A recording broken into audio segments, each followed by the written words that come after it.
Bismillahirrahmanirrahim. Assalamualaikum warahmatullahi wabarakatuh.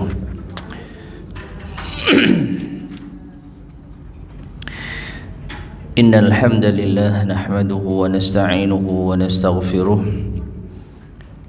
wa na'udzu billahi min shururi anfusina wa min sayyiati a'malina. من يهده الله فلا مضل له ومن يضلل فلا هادي له وأشهد أن محمدا عبده ورسوله اللهم صل وسلم وبارك على نبينا محمد وعلى آله وأصحابه ومن تبعهم بإحسان إلى يوم الدين أما بعد. Ma'asyiral muslimin rahimani wa rahimakumullah. Alhamdulillah, pada kesempatan pagi hari ini kita bisa melanjutkan kembali kajian kita membahas kitab Taysirul Karimir Rahman fi Tafsiri Kalamil Mannan yang disusun oleh Syekh Abdurrahman ibn Nasir As-Sa'di rahimahullahu ta'ala. Dan sekarang kita melanjutkan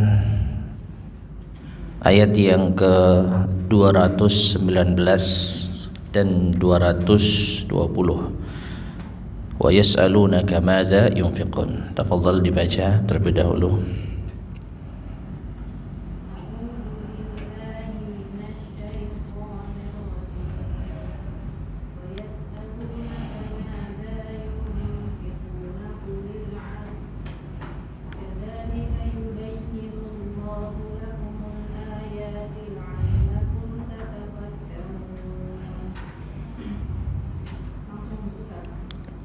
Langsung fit dunya wal akhirah.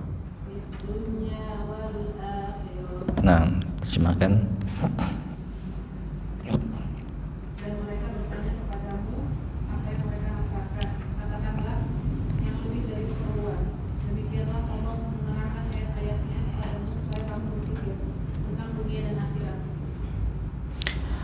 Allah Subhanahu wa taala berfirman, wa yas'alunaka madza yunfiqun qulil af. Mereka bertanya kepadamu wahai Muhammad tentang apa yang akan mereka infakkan. Katakanlah al-af, yaitu kelebihan dari harta kalian. Kadzalika yubayyinullahu lakumul ayati la'allakum tatafakkarun fid dunya wal akhirah.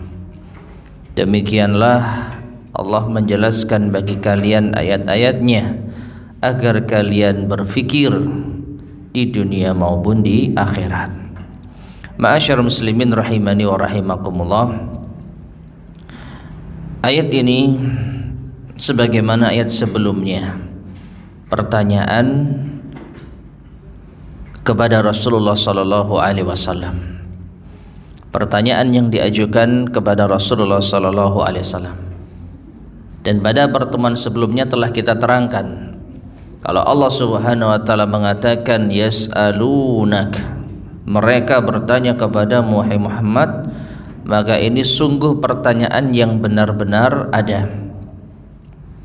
Ini bukan permisalan, ini bukan pengandaian, tetapi memang ada yang bertanya kepada Rasulullah sallallahu alaihi wasallam. Maka di ayat ini ada sebagian sahabat yang bertanya tentang infak. Harta apakah yang diinfakkan? Maka Nabi sallallahu alaihi wasallam diperintahkan untuk mengatakan al-afwa. Nanti akan kita bahas makna dari al-af.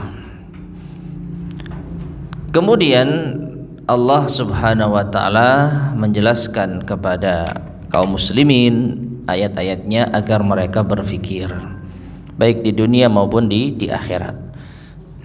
Sekarang kita baca penjelasan dari Al-Mu'allif Asy-Syaikh Abdurrahman bin Nasir As-Sa'di rahimahullahu taala. Qala al-muallif rahimahullah wa hadha su'alun an miqdari ma yunfiqunahu min amwalihim. Dan ini adalah pertanyaan tentang kadar apa yang mereka infakkan dari harta mereka.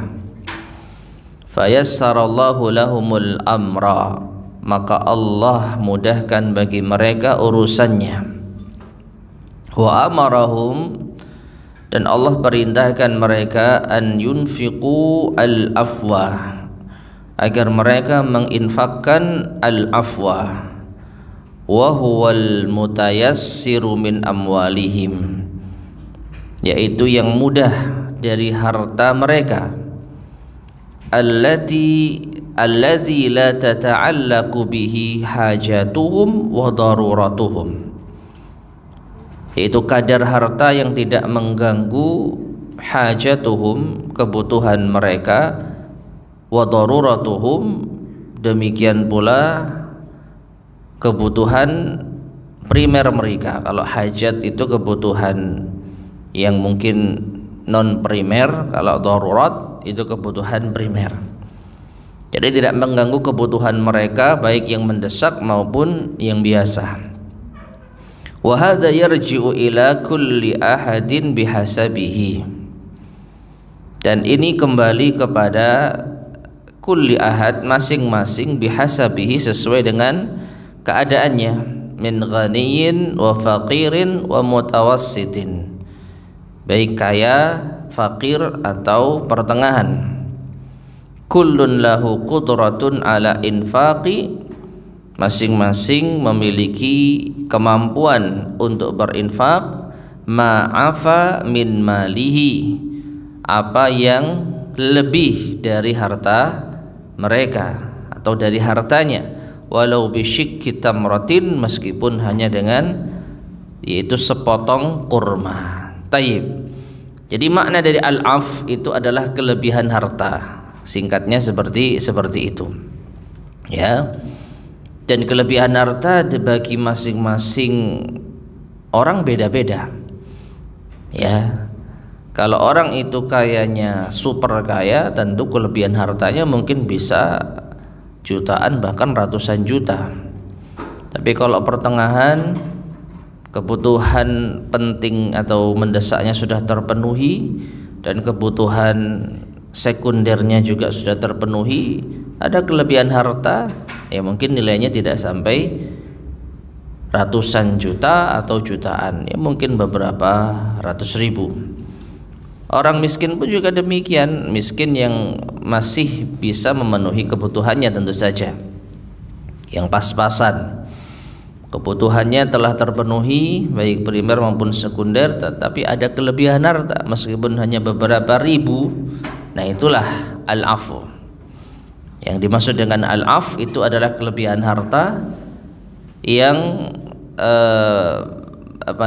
mereka itu sudah mencukupi kebutuhannya baik primer maupun sekunder. Nah ini adalah bentuk kemudahan dari Allah Subhanahu wa taala. Allah tidak membebani mereka untuk harus berinfak dari harta yang mereka miliki, meskipun itu hanya cukup untuk kebutuhan primer saja, hanya cukup untuk kebutuhan yang utama. Maka Allah tidak memerintahkan mereka untuk mengambil harta infak dari sana. Ya, harta infak hanya dituntut bagi yang memiliki al-afu minal mal, yaitu kelebihan harta. Walihada amarallahu rasulahu sallallahu alaihi wasallam, dan karenanya Allah memerintahkan Rasulnya sallallahu alaihi wasallam an ya'khudal afwa min akhlaqin nasi wa sadaqatihim, untuk mengambil al-afwa min akhlaqin nas, dari kebutuhan pokok manusia, wa sadaqatihim, dan sedekah-sedekah mereka, wala yukallifuhum ma yashuqqu alaihim, dan tidak membebani mereka apa yang memberatkan mereka. Jadi Allah hanya memerintahkan Rasulnya untuk mengambil dari kelebihan al-afwa min akhlaqin nas, dari kebutuhan pokok manusia dan dari sedekah-sedekah mereka. Zalika bi anna Allah Ta'ala lam ya'murna bima amarana bihi hajatan minhu lana. Yang demikian itu bahwasanya Allah Ta'ala tidak memerintahkan kita dengan apa yang Allah perintahkan kita dengannya karena Allah butuh kepada kita. Jadi Allah Subhanahu wa Ta'ala memerintahkan kita untuk berinfak bukan karena Allah butuh infak kita. Bal amarana bima fihi sa'adatuna, bahkan Allah perintahkan kita dengan apa yang ada di dalamnya berupa kebahagiaan bagi kita. Jadi Allah memerintahkan kita untuk berinfak itu demi kebahagiaan kita, sa'adah, ya, untuk kebahagiaan kita. Wa ma yusahhilu alaina, dan apa yang Allah mudahkan bagi kita. Wa ma bihi an-naf'u lana wa li ikhwanina, dan apa yang bermanfaat bagi kita dan saudara-saudara kita. Ya, jadi Allah memerintahkan kita berinfak untuk kebaikan kita, kebahagiaan kita, kemudahan bagi kita, manfaat bagi kita dan saudara-saudara kita. Fa yastahiqqu ala dzalika atammal hamd, maka Allah Subhanahu wa Ta'ala berhak atas yang demikian itu mendapatkan pujian yang paling sempurna. Jadi kita hendaknya memuji Allah Subhanahu wa Ta'ala atas kemudahan yang diberikan kepada kita, atas perintah untuk berinfak yang kebaikannya ini kembali kepada kita. Walamma bayyana ta'ala hadzal bayan asy-syafi, dan ketika Allah menjelaskan penjelasan asy-syafi yang sempurna, yang mencukupi, wa atla'al ibada ala asrari syar'ihi, dan Allah menampakkan kepada hamba-hambanya atas rahasia syariatnya. Qala, Allah berfirman, kadzalika yubayyinullahu lakumul ayat, demikianlah Allah menjelaskan kepada kalian ayat-ayatnya, ay ad-dalatu 'alal haqq, yaitu yang menjelaskan atau menunjukkan kebenaran, al-muhassilatu lil ilmin nafi'i wal furqan, yang menghasilkan ilmu yang bermanfaat, dan al-furqan, pembeda antara yang hak dengan yang batil. La'allakum tatafakkarun, agar kalian berfikir fid dunya wal akhirah, ay likai tasta'milu afkarakum fi asrari syar'ihi, itu agar kalian pergunakan pikiran kalian, akal kalian di dalam memahami rahasia syariat Allah. Wa ta'rafu anna awamirahu, dan agar kalian tahu bahwa perintah-perintah Allah fiha masalihud dunya wal akhirah, di dalamnya terdapat kemaslahatan dunia dan akhirat. Wa aidan, dan juga likai tatafakkaru fid dunya, agar kalian berfikir di dunia ini, wa sur'atin qidaiha, betapa cepatnya musnah dunia ini, fatarfuduha, ya, lalu kalian akan yaitu meninggalkannya. Wa fil akhirati wa baqaiha, dan juga agar kalian berfikir tentang akhirat dan kekekalannya. Wa annaha darul jaza, dan itu adalah negeri pembalasan. Fata'muruha, lalu kalian akan siap untuk memakmurkannya. Taib, ma'asyar muslimin rahimani wa rahimakumullah. Jadi ayat ini memberikan pelajaran penting kepada kita tentang rahasia syariat Allah Subhanahu wa taala yang bernama infak. Yang Allah perintahkan itu adalah infak dari harta yang kita miliki, kelebihan harta yang kita miliki. Dan itu pun bukan karena Allah butuh harta kita, tetapi justru untuk kepentingan kita. Untuk kepentingan kita baik di dunia maupun di akhirat. Untuk kepentingan kita di dunia, maka kalau infak itu berupa zakat, ya sedekah wajib itu berupa zakat, maka kita telah terbebas dari kewajiban. Yang kita infakkan, yang kita keluarkan zakatnya hanya sebagian kecil dari harta kita, 2,5% dari harta kita yang telah mencapai nisab. Maka ini sangat kecil sekali.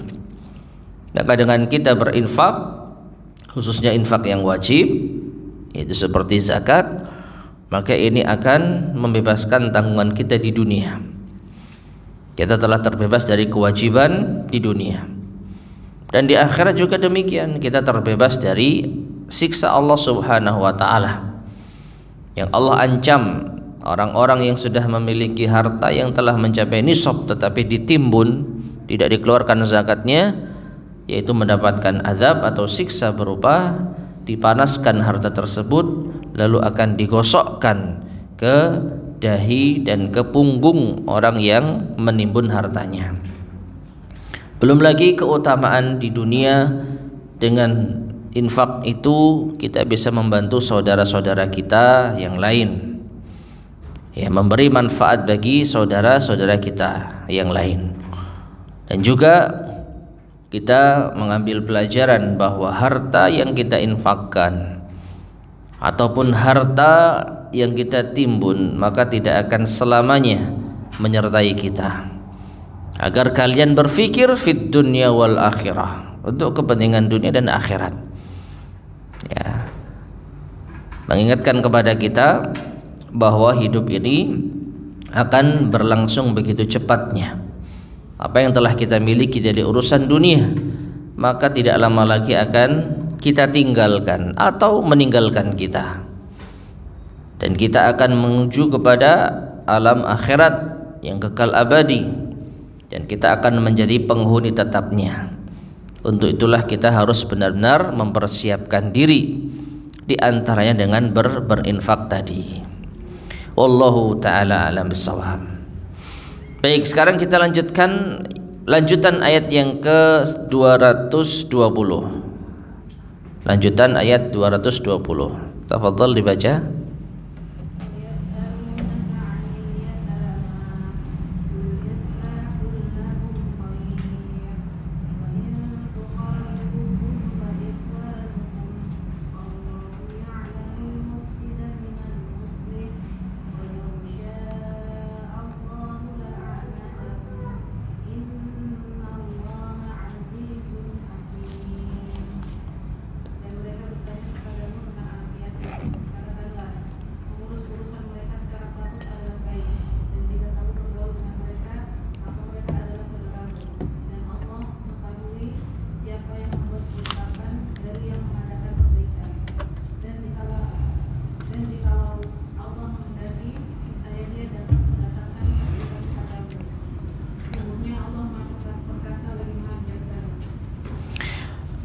Allah Subhanahu wa taala berfirman, "Wa yas'alunaka 'anil yatama," dan mereka bertanya kepadamu wahai Muhammad tentang anak-anak yatim.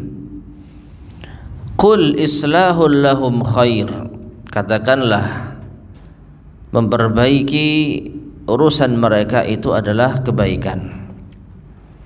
Wa in tukhalituhum fa ikhwanukum, dan apabila kalian bergaul, bercampur dengan mereka, maka mereka adalah saudara kalian. Wallahu ya'lamul mufsida minal muslih, dan Allah mengetahui mana yang merusak dan mana yang ingin memperbaiki. Walau sya'allahu la'anatakum, dan seandainya Allah berkehendak, Allah akan mempersulit kalian. Innallaha azizun hakim. Sesungguhnya Allah Maha perkasa lagi Maha bijaksana. Ma'asyar muslimin rahimani wa rahimakumullah, lagi-lagi pertanyaan yang diajukan kepada Rasulullah sallallahu alaihi wasallam yaitu tentang anak yatim. Tentang anak yatim. Namun pertanyaan ini sebenarnya pertanyaan yang lebih spesifik. Bukan pertanyaan umum. Ya. Ada apa dengan anak yatim?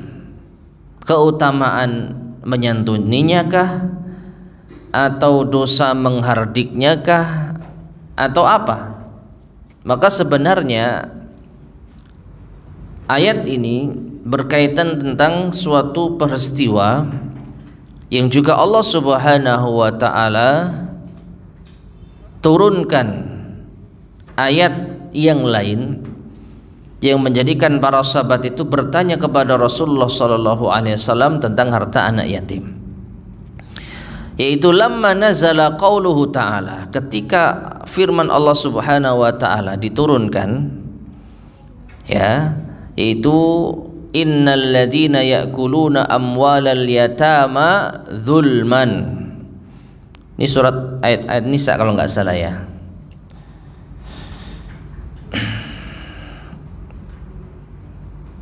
Dalam surat An-Nisa ya, ayat ke-10.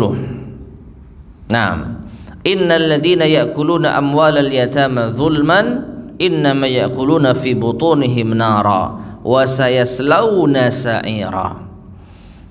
Sesungguhnya orang-orang yang memakan harta anak yatim secara zalim, sesungguhnya mereka memakan atau mereka memasukkan di dalam perut mereka makanan berupa api.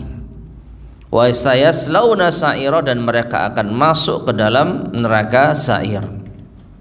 Surat An-Nisa ayat yang ke-10. Nah, ketika ayat ini diturunkan, syaqqa dzalika 'alal muslimin. Ini membuat berat kaum muslimin. Wa azalu ta'amahum an ta'amil yatama, sehingga mereka menjauhkan makanan mereka dengan makanan anak yatim. Khaufan ala anfusihim min tanawuliha, karena khawatir mereka akan ikut memakan makanan anak yatim. Ya. Walau fi hadhil halati allati jarat al-'adatu bil musyarakati fiha, meskipun keadaan ini allati jaratil 'adah, yang sudah berjalan kebiasaan ya selama ini, bil musyarakati fiha, yaitu makan bersama.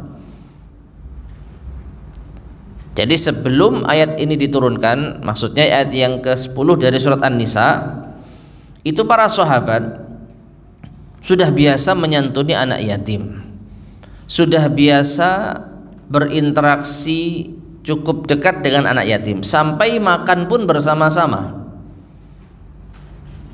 Ya, bersama-sama itu bisa jadi satu nampan makan bareng, atau yang penting bersama-sama.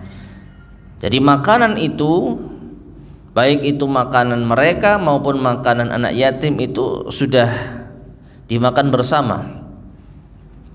Nah, setelah ayat yang ke-10 dari surat An-Nisa ini turun, maka mereka memisahkan makanan mereka sendiri dan makanan anak yatim sendiri.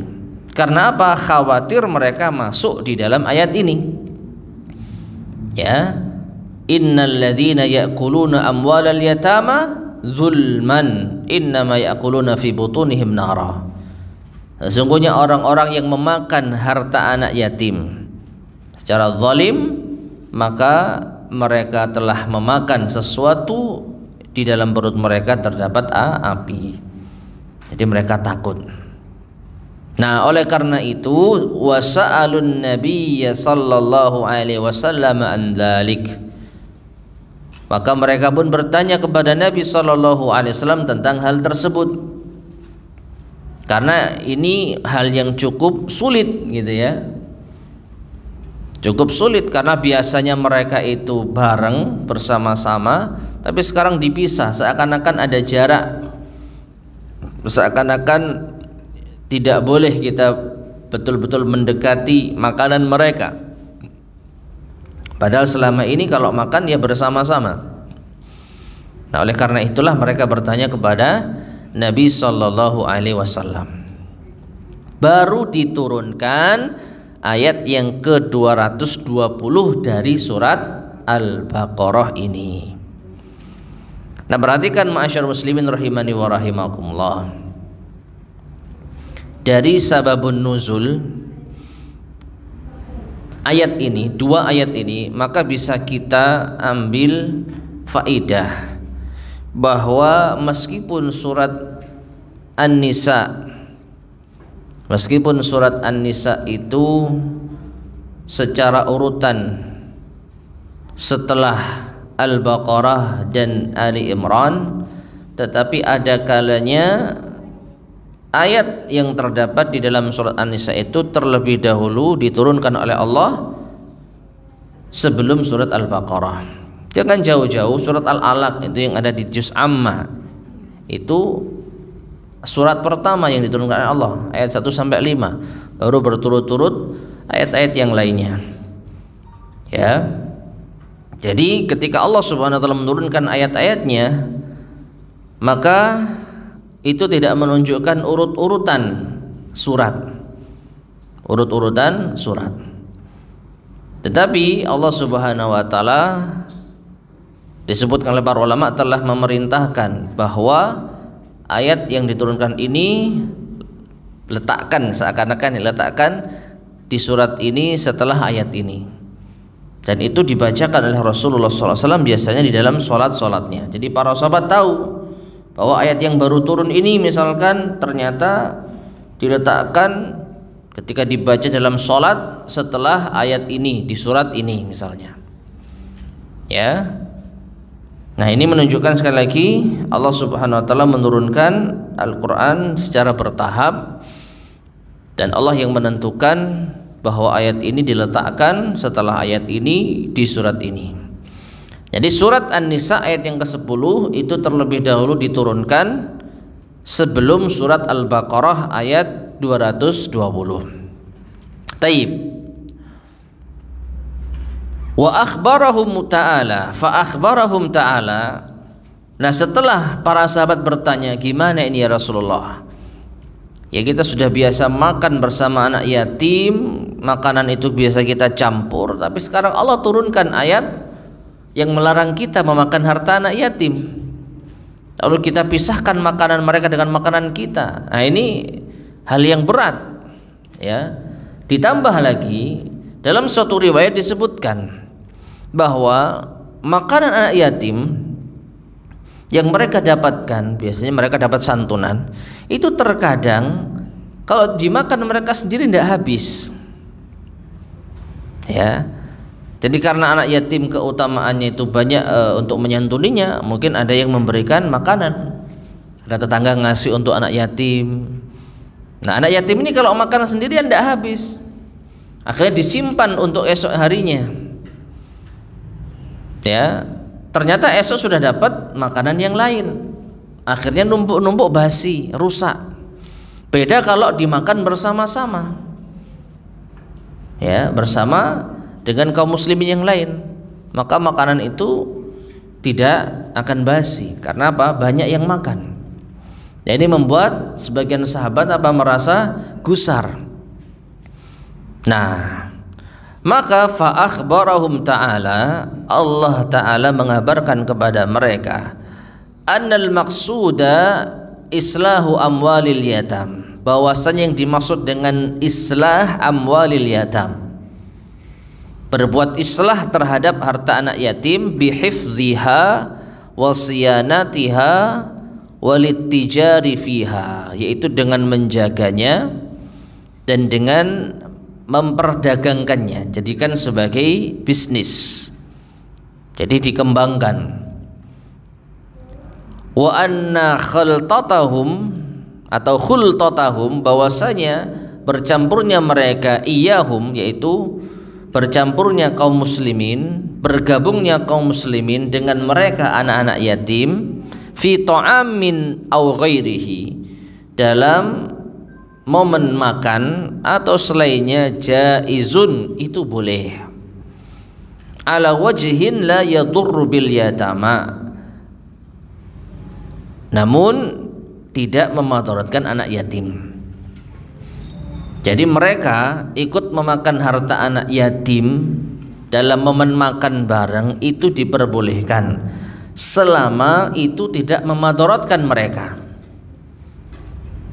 Artinya mereka sudah bisa cukup makan kenyang. Meskipun kita makan bareng mereka, mereka tidak kelaparan. Makanya Allah Subhanahu wa taala menyebutkan di dalam surat An-Nisa ayat yang ke-11 apa? Zulman. Kalau jatah anak yatim yaitu kita makan yang sampai membuat mereka kekurangan, baru ini zalim. Ya, ini baru zalim. Ini baru masuk ayat. Atau ada orang yang tahu bahwa anak yatim ini setiap hari dapat kiriman makanan dan makanannya enak-enak, akhirnya dia apa? Mengambil kesempatan sering-sering ke tempatnya anak yatim, bahkan mungkin menghabiskan makanannya sampai akhirnya anak yatim itu kekurangan. Nah, ini baru zalim. Tapi kalau gabung makan bareng, tidak ada yang kekurangan, kebutuhan mereka telah tercukupi, maka tidak ada masalah. Ya. Kenapa? Li'annahum ikhwanukum, karena mereka anak yatim itu juga saudara kita. Jadi tidak perlu kita pisahkan sendiri-sendiri makanannya, karena kita saudara, makan bareng saja. Ya, makan bareng selama tidak sampai menzalimi mereka. Nah, seperti itu. Wa bin sya'nil akh, dan diantara keadaan saudara, yang namanya saudara itu mukhalatatu akhihi, ya bercampur dengan saudara yang lain, tidak ada pemisah, makan bareng, ya. Kemudian juga berkumpul bersama-sama. Ini adalah saudara terhadap saudara yang lain. Wal marji'u fi dzalika, dan yang menjadi acuan di dalam hal ini sebenarnya adalah ilan niyati wal amal, niat dan amalnya. Nah, apa tujuan kita makan bareng dengan anak yatim? Apa niat kita? Apakah kita ingin mengambil kesempatan untuk memakan makanan mereka sehingga memadaratkan mereka, sehingga membuat mereka kekurangan? Atau kita memang menganggap mereka saudara, jadi kita biasa makan bersama-sama? Nah, ini kembali kepada apa? Niat. Oleh karena itu, faman alimallahu min niyatihi, barang siapa yang Allah ketahui niatnya, annahu muslihun lil yatim, ia berbuat islah terhadap anak yatim, walaysa lahu tam'un fi malihi, dan ia tidak memiliki ketamaan di dalam hartanya, falau dakhala alaihi syai'un, meskipun ada sedikit yang masuk ke dalam perutnya, min ghairi qasdin, tanpa ada niat tertentu, lam yakun alaihi ba'sun, maka tidak mengapa baginya. Ya. Jadi memakan harta anak yatim jika tidak ada niatan ingin memadaratkannya tidak mengapa, karena mereka saudara kita. Ya, anak yatim kita datangi rumahnya, kemudian kita disuguhi makanan, silahkan. Ini hal yang biasa. Ketika kita bertamu lalu kita disuguhi makanan, ya dimakan. Tapi niatnya apa? Kalau niatnya ingin menghabiskan makanannya, nah ini beda lagi. Karena kita tahu sekali lagi, biasanya anak yatim itu dapat makanan enak-enak. Nah, ayo ke sana yuk, habisin makanan anak yatim. Nah, ini berarti niatnya bukan muslih. Ya, ini niatnya bukan muslih, tapi mufsid. Makanya tergantung niatnya. ya, dan sewajarnya. Jadi kita tidak terlalu kaku, ya, pokoknya nggak boleh kita jauhi anak yatim, ya, jadi sama sekali kita tidak memakan harta mereka, tidak sekaku itu. Tetapi juga tidak kebelabasan, terus tidak apa-apa makan aja semuanya, kita saudara, gitu ya.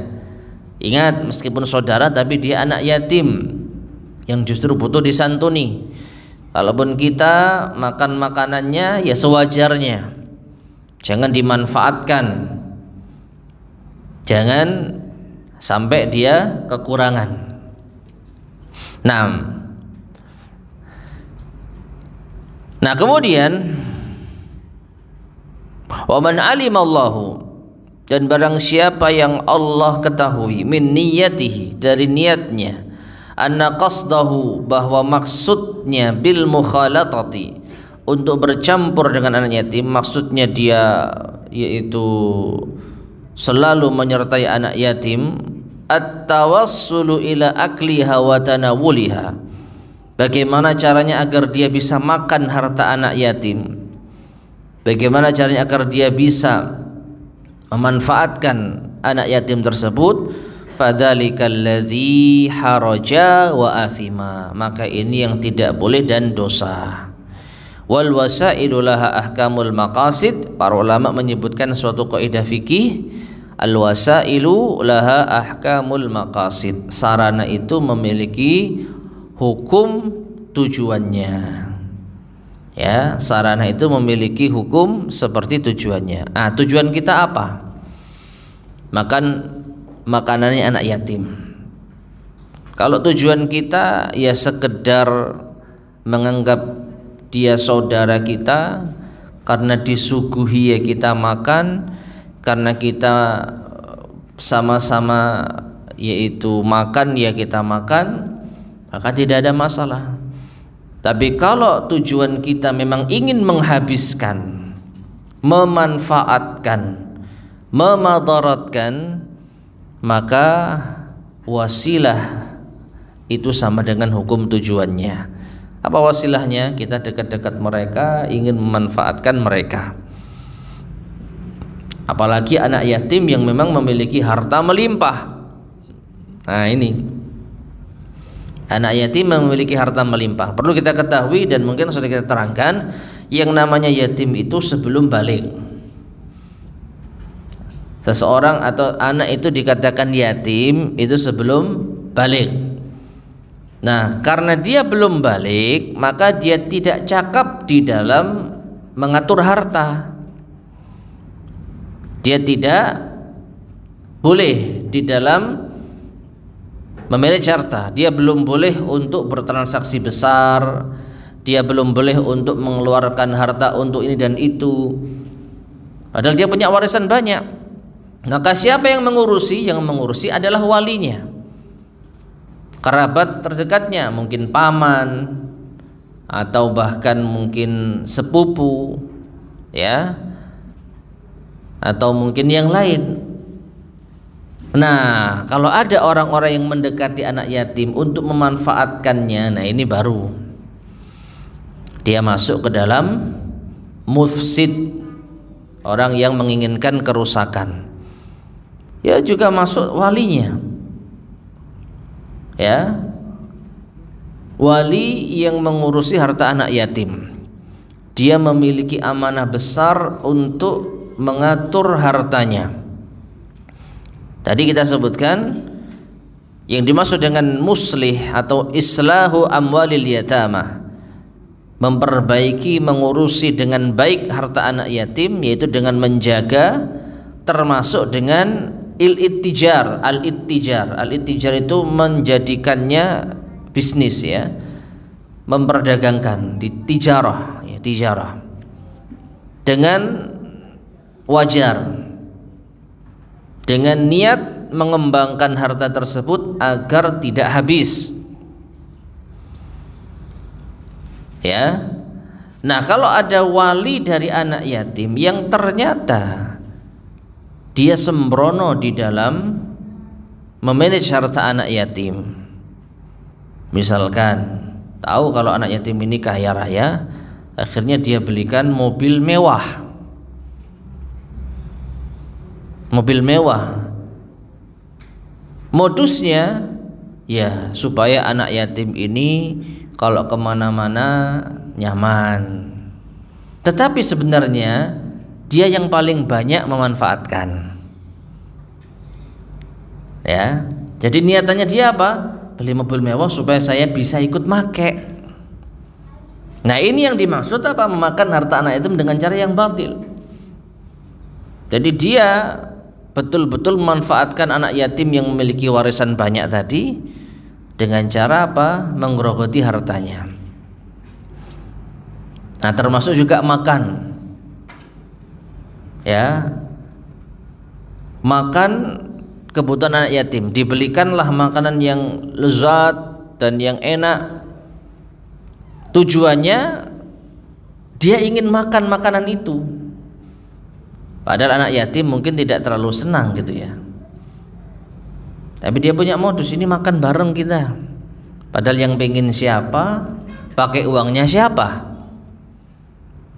Ya. Adapun kalau anak yatim itu yang minta, misalkan saya hari ini ingin makan ini, kita belikan sesuai dengan keinginannya. Lalu kita diajak makan, nah nggak masalah. Tapi kalau kita yang niat ingin makan makanan tertentu, lalu seakan-akan ini untuk anak yatim, padahal anak yatim itu tidak membutuhkan. Bahkan mungkin dia kalau tahu makanan itu harganya mahal, ya dia tidak ridha, maka ini termasuk mufsid ya, termasuk mufsid. Nah, kembali kepada apa? Berarti kepada niat. Kita dekat-dekat anak yatim itu niatnya apa? Kalau niatnya ingin memanfaatkannya, ingin menggerogoti hartanya, maka kita adalah mufsid, dilarang kita makan bersama mereka. Tapi kalau kita perlakukan mereka seperti saudara kita sewajarnya, sampai pun kita mungkin ikut makan bersamanya, maka tidak mengapa. Nah, wa fi hadhil ayati, dan di dalam ayat ini dalilun, terdapat dalil ala jawazi anwa'il mukhalatat fil ma'akili wal masyaribi wal uqudi wa ghairiha. Bolehnya al mukhalatat, yaitu bercampur. Artinya kita boleh bercampur dengan anak yatim, boleh bersama barengan dengan anak yatim dalam makanan, minuman, dan akad-akad dan selainnya. Wa hadhihi rukhsatu lutfun minallahi ta'ala, dan keringanan ini adalah bentuk kelembutan Allah Ta'ala, wa ihsanun, dan kebaikannya, wa tausi'atun alal mu'minin, dan keluasan bagi orang-orang yang beriman. Wa illa, karena jika tidak demikian, falau sya'allahu la'anatakum, jika Allah berkehendak, Allah bisa saja menyulitkan kalian. Ay syaqqa alaikum bi'adami rukhsati bidzalik, itu Allah memperberat kalian dengan tidak adanya rukhsah pada yang demikian itu. Jadi benar-benar enggak boleh sama sekali ikut makan bersama anak yatim. Nah ini, seandainya Allah berkehendak, Allah bisa saja betul-betul, yaitu apa? Memperlakukan sebagaimana yang kalian pahami awalnya. Yang tadi sudah kita sebutkan bahwa ketika surat An-Nisa ayat ke-10 turun, maka sahabat langsung memisahkan makanan mereka dengan makanan anak yatim, agar tidak ada satu biji pun yang mereka makan dari makanan mereka. Tetapi ini berat. Ya, ini berat. Apalagi yang tadi kita sampaikan, kalau sampai anak yatim itu tidak boleh sedikit pun makanannya kita icipi gitu ya, maka bisa jadi justru makanan mereka itu akan basi. Dan nanti yang repot yang walinya, ya, mematuratkan semuanya. Ini berat. Nah, makanya Allah Subhanahu wa taala memberikan keringanan, tetapi kita harus sadari kalau Allah berkehendak, Allah bisa memperberat kita. Nah, dengan keringanan ini, maka ini merupakan bukti bahwa Allah Subhanahu wa taala memudahkan kita. Nah, kemudian kalau Allah berkehendak, Allah akan menyusahkan kalian, aisyaqqa alaikum, yaitu mempersulit kalian, bi'adami rukhsati bidzalik, dengan tidak adanya keringanan. Faharajtum, maka kalian akan menjadi sempit. Wa syaqqa alaikum, kalian akan menjadi berat. Wa asimtun, dan kalian akan berdosa. Ya, karena Allah berikan keringanan, maka makanan anak yatim yang kita ikut makan bersamanya tidak menjadi dosa bagi kita. Innallaha azizun, sesungguhnya Allah itu aziz, ay lahul quwwatul kamilah, yaitu memiliki kekuatan yang sempurna. Wal qahru likulli syai', perkasa terhadap segala sesuatu. Walakinnahu ma'a dzalik, akan tetapi bersamaan dengan itu, hakimun, Allah itu bijaksana. La yaf'alu illa ma huwa muqtada hikmatihil kamilah, tidaklah Allah berbuat kecuali, ya, tidaklah Allah itu berbuat illa ma huwa muqtada hikmatihil kamilah, kecuali dengan hikmahnya yang sempurna, wa inayatihi tamah, dan perhatiannya yang sempurna. Fa izzatuhu la tunafi hikmatahu, perhatikan ya, maka keperkasaan Allah itu tidak menafikan hikmahnya. Fala yuqal, maka tidak dikatakan innahu ma syaa fa'al, sesungguhnya Allah yaitu melakukan semua yang Ia kehendaki, wafaqal hikmata aw khalafaha, baik sesuai dengan hikmah atau menyelisih hikmah. Dan kalau kita bicara tentang hikmah, itu menempatkan sesuatu sesuai dengan porsinya, ya, mirip dengan adil, itu hikmah, ya, meletakkan sesuatu sesuai dengan kadarnya. Maka Allah Subhanahu wa taala tidaklah melakukan sesuatu sekehendaknya, baik itu sesuai dengan hikmah atau menyelisih hikmah. Bal yuqalu, bahkan dikatakan, inna af'alahu wa kadzalika ahkamahu tabi'atun li hikmatihi, sesungguhnya perbuatan Allah, demikian pula dengan hukum-hukum Allah, itu mengikuti hikmahnya, pasti ada hikmah di baliknya, pasti ada hikmah di baliknya. Nah, ma'asyar muslimin rahimani wa rahimakumullah, ini kaitannya dengan apa? Dua hal atau dua hal yang begitu sempurna di dalam Allah Subhanahu wa taala, dalam sifat Allah Subhanahu wa taala. Apa? Aziz, hakim. Aziz itu yang maha perkasa, al-izzah. Di antara kandungan maknanya al-izzah itu al-qahr. Al-qahr itu perkasa, jadi bisa memaksa siapapun. Ya, Allah Subhanahu wa taala bisa memaksa siapapun, dan makhluknya tidak bisa lepas dari kekuasaan Allah Subhanahu wa taala. Jadi Allah Subhanahu wa taala kalau mau menimpakan musibah, ujian, bencana, ya tidak bisa dihindari oleh makhluk. Nah, itu diantara makna al-izzah.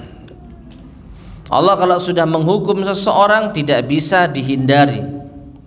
Jadi Allah itu memiliki izzah, kekuasaan, keperkasaan, al-qahr, pemaksaan. Tetapi Allah Subhanahu wa taala tidak semena-mena. Ketika Allah menimpakan suatu hukuman dengan keperkasaannya, maka itu ada hikmah di dalamnya. Ya. maka itu pasti ada hikmah di dalamnya. Sampai pun Allah Subhanahu wa taala menghukum pelaku maksiat, maka itu ada hikmahnya apa? Sebagai balasan atas kemaksiatan yang dilakukan. Kalau Allah Subhanahu wa taala membiarkan orang yang bermaksiat tanpa dihukum, maka justru ini bentuk ya apa gunanya Allah Subhanahu wa taala melarang, kemudian ada yang melanggar tapi dibiarkan. Nah, ini menunjukkan sekali lagi izzah itu apabila diiringi dengan hikmah, maka ini menjadi sempurna bagi Allah tabaraka wa taala. Nah, jadi Allah Subhanahu wa taala fala yakhluqu syai'an abatha, tidaklah menciptakan sesuatu itu abathan, sia-sia, tanpa hikmah. Balla budda lahu min hikmatin, bahkan selalu ada hikmahnya. Arafnaha aw am lam na'rifha, baik yang kita ketahui atau yang tidak kita ketahui. Wa kadzalika lam yashra' li ibadihi, demikian pula tidaklah Allah mensyariatkan pada hamba-hambanya syai'an mujarradan anil hikmah, sesuatu yang kosong dari hikmah. Fala ya'muru, maka tidaklah Allah memerintahkan illa bima fihi maslahatuhu khalisatun aw rajihatun, kecuali apabila di dalamnya terdapat kemaslahatan yang murni atau kemaslahatan yang rajih, yang dominan. Wala yanha, dan tidaklah Allah melarang sesuatu illa amma fihi mafsadatuhu khalisatun aw rajihatun, kecuali terhadap apa yang di dalamnya terdapat mafsadah yang murni atau rajih, yang dominan. Litamami hikmatihi wa rahmatihi, karena kesempurnaan hikmah dan rahmatnya. Ma'asyar muslimin rahimani wa rahimakumullah. Jadi bagian terakhir dari bukan terakhir ya sebenarnya, ayat terakhir. Bagian terakhir dari ayat yang ke-220 ini menunjukkan kombinasi yang sempurna antara sifat izzah dan hikmah. Sekali lagi, sifat izzah, Allah Aziz, ini menunjukkan kemahakuasaan Allah. Allah Maha Perkasa, Allah bisa memaksa siapapun, tetapi Allah tidak semena-mena. Ketika Allah Subhanahu wa taala bisa menampakkan kekuasaan dan keperkasaannya, maka Allah itu selalu memiliki hikmah di baliknya. Tidak ada yang sia-sia. Nah, dari sini maka para ulama kita membuat suatu kaidah, mengambil suatu kesimpulan kaidah. Dan di bagian terakhir apa yang disampaikan oleh Syekh As-Sa'di itu adalah suatu kaidah, masuk di antara kaidah fikih, asy-syari' la ya'muru illa bima maslahatuhu khalisatun aw rajihah wa la yanha illa amma mafsadatuhu khalisatun aw rajihah. Yaitu syariat kita, Allah Subhanahu wa taala tidaklah memerintahkan kecuali di dalamnya terdapat kemaslahatan yang murni atau yang dominan, dan tidaklah Allah itu melarang melainkan karena di dalamnya terdapat mafsadah, kerusakan, baik yang murni maupun yang dominan. Nah, ini merupakan kaidah yang sangat agung ya, sehingga tidak ada sedikit pun celah bagi kita untuk mempertanyakan kenapa Allah mensyariatkan ini, kenapa Allah melarang itu, kenapa Allah memerintahkan demikian, kenapa Allah mengharamkan demikian. Karena apa? Setiap perintah Allah pasti ada maslahatnya, baik yang kita ketahui atau yang tidak kita ketahui. Dan setiap larangan Allah pasti ada mafsadahnya, ya, baik mafsadahnya itu murni ataupun rajihah, dominan. Ya, baik mafsadahnya itu tidak kita ketahui maupun kita ketahui. Ini menunjukkan sekali lagi Allah Subhanahu wa taala di dalam mensyariatkan segala sesuatu itu memiliki hikmah. Taib, kita lanjutkan ayat yang ke-221. Taib, silakan.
Barakallahu fiik. Allah Subhanahu wa taala berfirman, "Wala tankihul musyrikati hatta yu'min." Dan janganlah kalian menikahi wanita-wanita musyrik hingga mereka beriman. Wala amatum mu'minatun khairum min musyrikati walau a'jabatkum. Dan sungguh budak mukminah itu lebih baik dari wanita musyrik meskipun itu membuat kalian takjub. Meskipun wanita musyrik itu membuat kalian takjub. Wala tunkihul musyrikina hatta yu'minu. Dan janganlah kalian menikahkan laki-laki musyrik dengan wanita-wanita muslimah hingga mereka beriman. Wala abdum mu'minun khairum min musyrikin walau a'jabakum.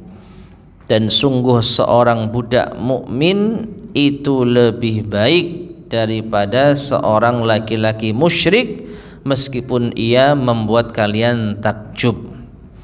Ulaika yad'una ilan nar, karena mereka menyeru kepada neraka.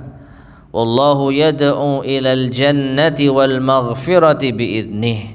Sedangkan Allah menyeru kepada surga dan ampunannya dengan izinnya.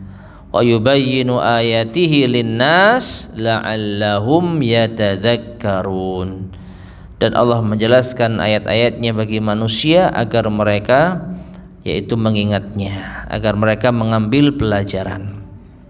Taib, ma'asyar muslimin rahimani wa rahimakumullah, ayat ini adalah ayat yang tegas, larangan bagi seorang muslim untuk menikah dengan seorang musyrik atau kafir. Meskipun ada sedikit perbedaan, kalau yang menikah itu laki-laki mukmin, ya nanti akan dijelaskan insyaallah. Tetapi secara asal maka yang lebih baik seorang mukmin menikah dengan mukminah, wanita mukminah menikah dengan laki-laki mukmin. Taib, berkata al-mu'allif rahimahullah, ay wala tankihun nisa al-musyrikat. Kalian wahai laki-laki mukmin, janganlah menikahi wanita-wanita musyrik.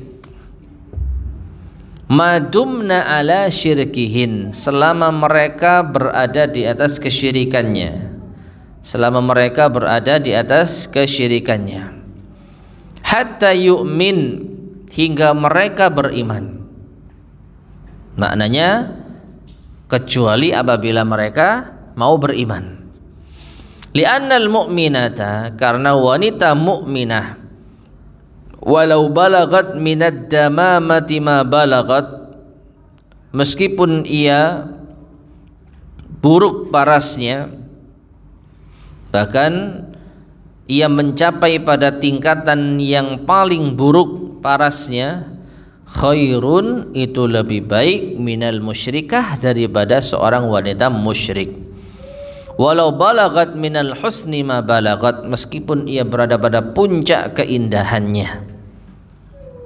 Wa hadhihi 'amatun, dan ini umum, fi jami'in nisa al musyrikat, berlaku pada seluruh wanita-wanita musyrik.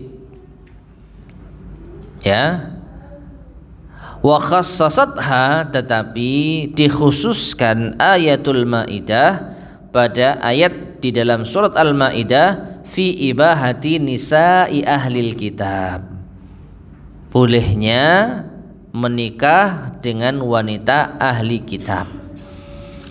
Kama qala ta'ala, sebagaimana Allah berfirman, wal muhsanatu minal ladina utul kitab, dan dibolehkan bagi kalian untuk menikahi al-muhsanat, wanita-wanita yang menjaga kehormatannya, minal ladina utul kitab, dari kalangan ahli kitab.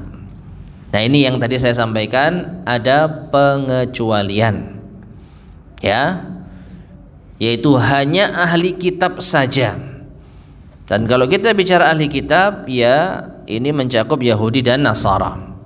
Berarti selain wanita ahli kitab, maka dilarang seorang laki-laki muslim menikahi mereka dengan berbagai macam agama dan keyakinannya.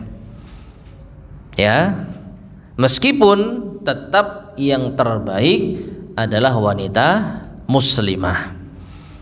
Ya, tetap yang terbaik adalah wanita muslimah. Taib. Kemudian wala tunkihul musyrikina hatta yu'minu, dan janganlah kalian menikahkan laki-laki musyrik hingga mereka beriman.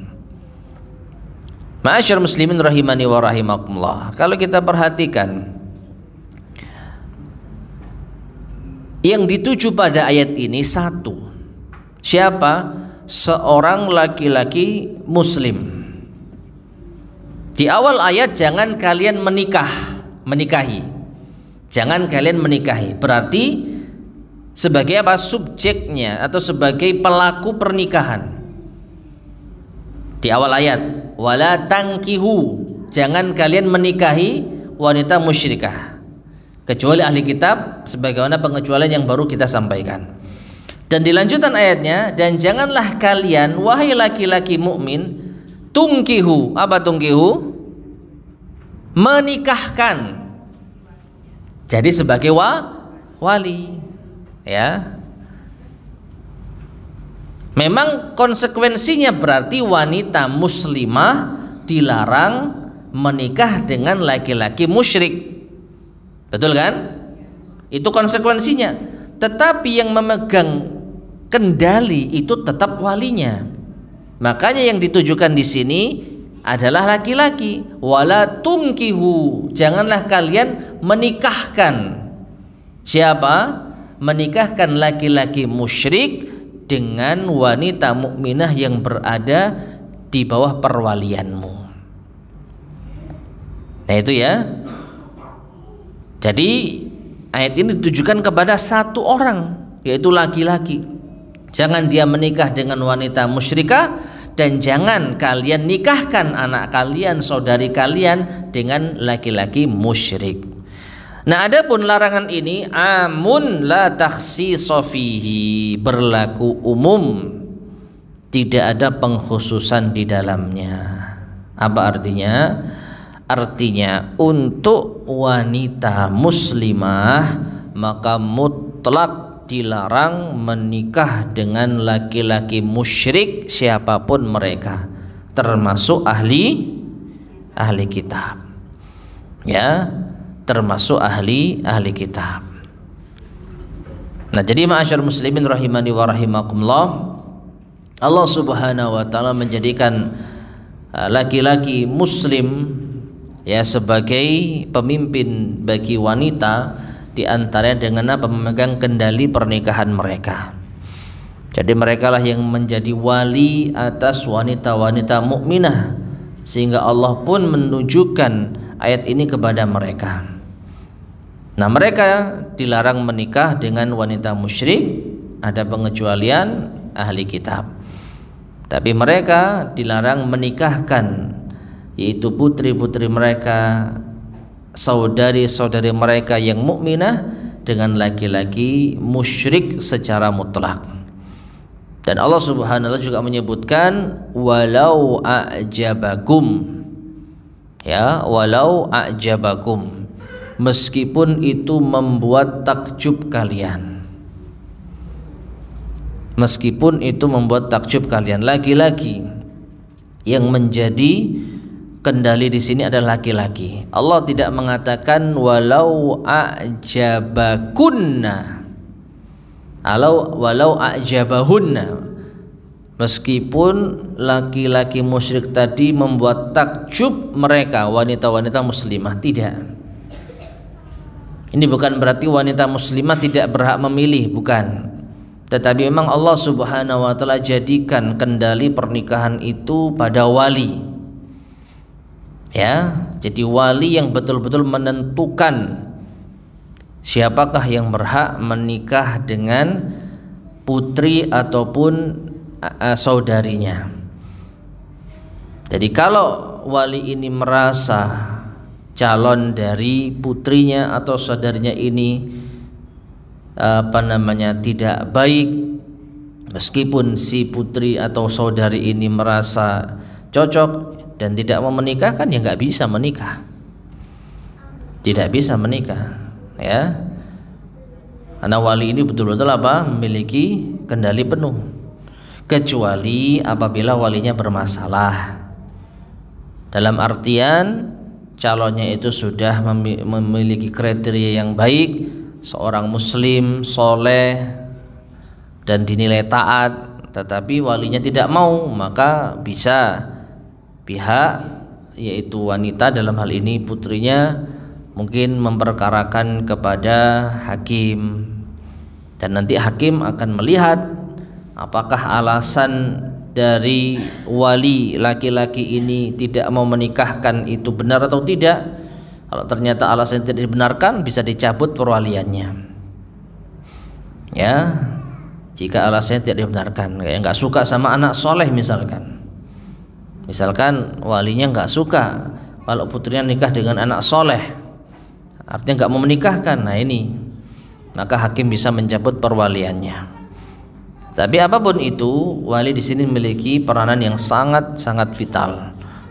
Makanya Allah menyebutkan jangan kalian menikahkan, yaitu laki-laki musyrik, ya, dengan anak-anak perempuan kalian atau saudari kalian, walau a'jabakum, meskipun ya laki-laki musyrik itu membuat takjub kalian. Sesenang-senangnya kalian dengan laki-laki musyrik, maka jangan kalian nikahkan dengan putri ataupun saudari-saudari kalian. Wallahu ta'ala alam bissawab. Baik, ma'asyar muslimin rahimani wa rahimakumullah, kita cukupkan kajian kita di pagi hari ini. Insyaallah akan kita lanjutkan masih membahas ayat yang ke-220 pada kesempatan berikutnya biidznillah subhanahu wa ta'ala. Wallahu ta'ala alam bissawab. Mungkin ini yang bisa kita sampaikan sebelum kita akhiri. Barangkali ada yang ditanyakan, tafadhol silahkan.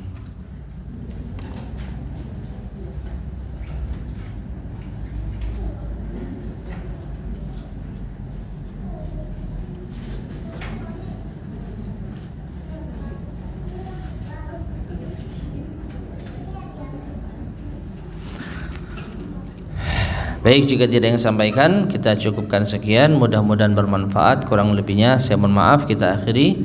Subhanakallahumma bihamdika asyhadu an la ilaha illa anta astaghfiruka wa atubu ilaik. Alhamdulillahirabbil alamin. Wassalamualaikum warahmatullahi wabarakatuh.